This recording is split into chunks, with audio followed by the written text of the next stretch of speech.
Karen's voice is one of those voices that just goes right to your soul. It's arguably the most beautiful voice that anybody will ever hear. And that voice, that voice. Perfection is just about impossible, but that's always in my mind, There was a very loving, happy part to her, and then there was a kind of a darkness there. There's no way to be able to handle that kind of success. There was something about her that she didn't like about herself. I had no idea that I could do a blasted thing. She definitely battled her self-image. She never had a successful romantic relationship. Love is something that I think everybody in this world has to have, and without it, you're not worth anything. She was a very sensitive human being, and she was incredibly injured. No one really knew a lot about anorexia back then. It wasn't something that was really talked about. When I got sick, it scared the hell out of me, man. I said, whoa, down to the old 89 pounds there. My God, Karen, what did you do to yourself? You don't really know when you step over that line. How were you born with that kind of talent, that extraordinary genius talent, and then sabotage yourself? Maybe she never wanted fame. Perfection is a battle you'll never win. You can have fame and the most beautiful voice in the world and still feel a hell inside. I don't think Karen Carpenter's true story has really been told. You can't stop. The only way you can stop is die. We've only just begun to live.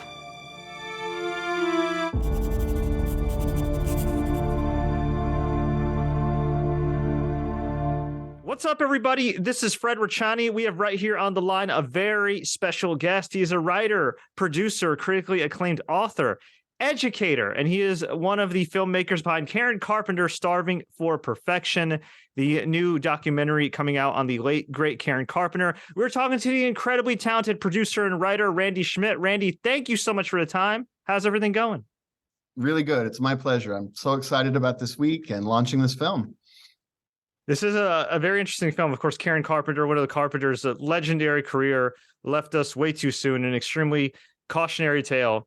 You know, as our publicist told us, I mean, you're like the Karen Carpenter whisperer. I mean, you have so much information on her. You've covered her before, done a book as well. But why was this the right time to put out this documentary? I was approached almost 4 years ago now by the head of production, or the head of the company actually, at AMS Pictures in Dallas. And since I'm located in Denton, he had just up the road from Dallas. He had heard that the Karen Carpenter guru, or whisperer, whichever one you want to call it, was just up the road. And they do a lot of programming for mostly for television, for HGTV and Reels and different lots of different networks, and they've done a few standalone documentaries over the years.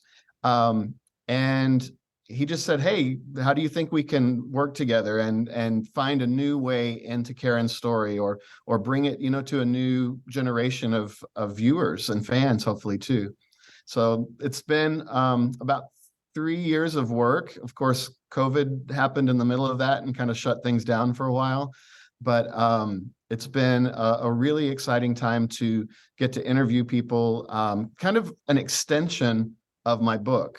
My book, Little Girl Blue, The Life of Karen Carpenter, came out, almost 13 years ago. And what we've really done with this documentary, it's not really based upon the book, but it's sort of like we took certain themes from the book and expanded upon them. And we have a nice group of people who both knew and worked with Karen in person, and then some others who were just inspired by her music. And it really comes together, I think, as a nice look at both her music and the legendary voice and musical legacy, as well as the troubles that she faced and unfortunately what took her from us. As an educator, somebody who works with kids, do you feel like this is kind of eerily relevant given the social media age we're in with TikTok and everything else? I mean, while the beauty standards have kind of become more open-minded over the years, I mean, it's still kind of a self-conscious world we're living in here. we've seen in this past week, I mean, the reaction to Madonna and at the Grammys, and people's focus on looks and on size and all of this really hasn't changed all that much over the years. I mean, I think we're maybe more accepting to, people like Lizzo and stuff have come in and made it, cool to be thick. And I do wish that Karen had lived during a time like that, because she was being bombarded from every side with, this is how you're supposed to look, this is how much you're supposed to weigh, and this is how you walk like a lady and talk like a lady. And she didn't fit into those expectations that were there for her. And I think that was a lot of what made her, feel like a misfit a lot of times. For sure. So it's definitely an unfortunate cautionary tale. Now, when you're working on this, of course, you worked on the book, and I mean, you're such a Karen Carpenter expert. Without giving too much away from the documentary, was there anything that you learned about her and just the Carpenters in general during the making of this doc that you didn't know previously? I don't know that I learned anything completely new, but just solidified more thoughts or feelings about it. We really focused a lot. I mean, and the fact that perfection is in the title. The goal for perfection from Karen, both in her music, which seems natural. I mean, they made these perfect overdubbed choral sounding recordings that were just unlike anything that had ever been heard before. And so there was an attention to detail to the point of obsession, I think, from both her and Richard. But with Karen, it carried over into her personal life as well. And there was definitely, as Olivia Newton-John told me, there was obsessive compulsive disorder is what she was never diagnosed with it, of course, but that's what Olivia felt, knowing her on a day-to-day basis, visiting her condo that she lived in, and seeing that the hangers in the closet were exactly, a quarter or a half inch apart from the next one, and everything was color coded and labeled, and she was just very, very particular. And I think there was a lot in Karen's life that she wasn't able to control, because whether it be the record label or family or whatever, everybody else was kind of calling the shots for her. And this seems to be one way that she found that she could take control of something for herself. And unfortunately, it was something that turned out to be self-destructive. I cover a lot of sports. You always hear about, sports teams now employing like a sports psychologist, especially for road games and things of that nature. And I know in music, we don't really think about that, but a lot of times now in the digital age, most artists are making their real money on touring. Do you think the onus should be on some of these record companies or media conglomerates to have some type of, I don't know, counselor or nutritionist or just some kind of, therapist like on the road? With these celebrities, with these artists, like when they're traveling, and then just, in general for a check-in? I haven't considered that before, but wow, it absolutely would make sense. And I think especially maybe even more now than in Karen's time, because, with back in the 70s, when they would do a concert review or something, you might have to wait days or weeks to read about it or to see how you did or whatever. Now everything is so instantaneous. I can't even imagine the added pressure if Karen had those same insecurities and been surrounded with paparazzi and with, all of the things that add to the stresses of that. So that's an absolutely great idea. And I think that most people probably don't think about it until it's too late, but it should be something that's more preventative for sure. Yeah, definitely. We'd definitely like to see people be more, proactive than reactive. As you said, you mentioned Olivia Newton-John, the late great Olivia Newton-John. You've got some heavy hitters appearing in this documentary. Mm-hmm. Who was the hardest person to kind of lock down and track down for you? Well, let's see. I had interviewed Olivia first back in 2009 for my book, and I didn't know for sure if I was going to get her for this, and it kind of came in. It was actually a remote interview during COVID. And she was doing quite a few at that time from her home, and it worked out really well that the timing ended up being right, because I had asked several times and it hadn't worked out. And we got Suzanne Summers and Belinda Carlisle, Kristen Chenoweth, Carney Wilson. I don't know that anybody that we got was necessarily all that difficult. Carol Burnett, as you can imagine, with that legendary status that is Carol Burnett, we kind of lucked out in that way because the production company AMS that produced this was also producing an I Love Lucy documentary for Reels at the time. And so they were able to book an interview with Carol Burnett on the subject of Lucille Ball. And then they were able to sort of tack on to the end of that a little mini interview about Karen. Because, Carol knew Karen and they were guests on her show and that kind of thing, but it wasn't enough for her to devote an entire, let's sit down for an hour and talk about the Carpenters kind of thing.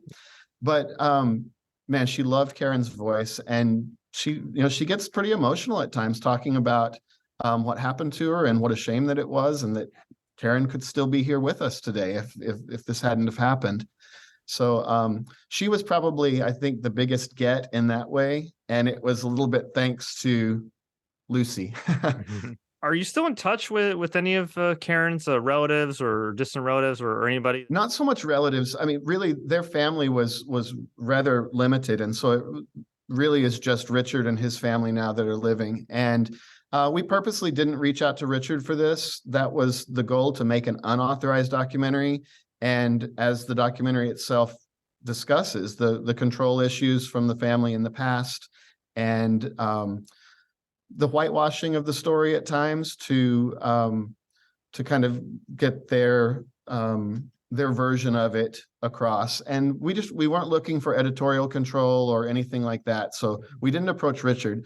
Luckily, though, through this whole process, I've stayed friends with several of Karen's friends. Some of her childhood friends have hosted my husband and I at their cottage in Connecticut, not far from where they grew up with Karen.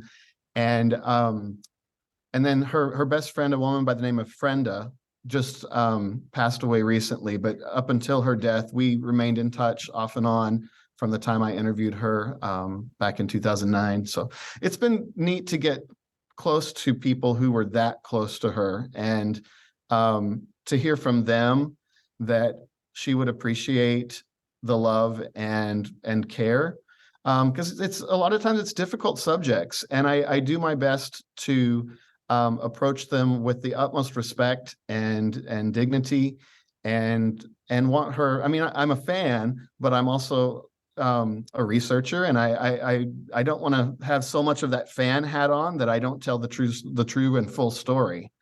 And that was a point that I got to with right before Little Girl Blue, the book was being finished up. I realized I can't write this as a fan hoping to please Richard Carpenter or something and get his blessing on this. I got to tell the real story.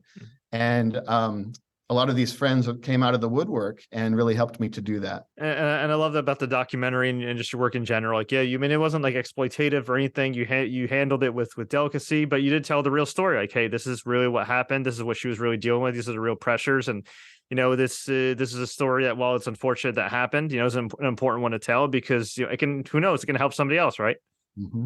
Absolutely. And I'm glad that came across, because that's definitely the intention, and everything behind this has been with the utmost care for the subject matter. We really do appreciate your time, Randy, and it's been a pleasure talking to you about this documentary. It was a pleasure checking it out. I hope everybody does. Before we let you go, where can we find you online, and where can we find this documentary playing next? The documentary has a site that'll be, I'm not sure if it's live yet or not, but it's KarenCarpenterDoc.com. And I can be found on Instagram or Facebook, both personal page and an author page. And what was the last question? Did you ask about where they can find a documentary next? The documentary. At this point, it's going to be hitting several different film festivals. We open this weekend with the world premiere at the Santa Barbara International Film Festival. It'll be going to Sedona after that, and then several others in the near future. So until this gets a distribution deal, it'll probably be kind of crisscrossing the country here and there at random festivals, and hoping it gets some good attention. And I appreciate you helping with that. Hey, happy to. And hey, I'm a great documentary. I'm sure it'll get distribution at some point. And bonus question for everybody watching this or listening to this, if they're not convinced by now, why should people watch Karen Carpenter Starving for Perfection?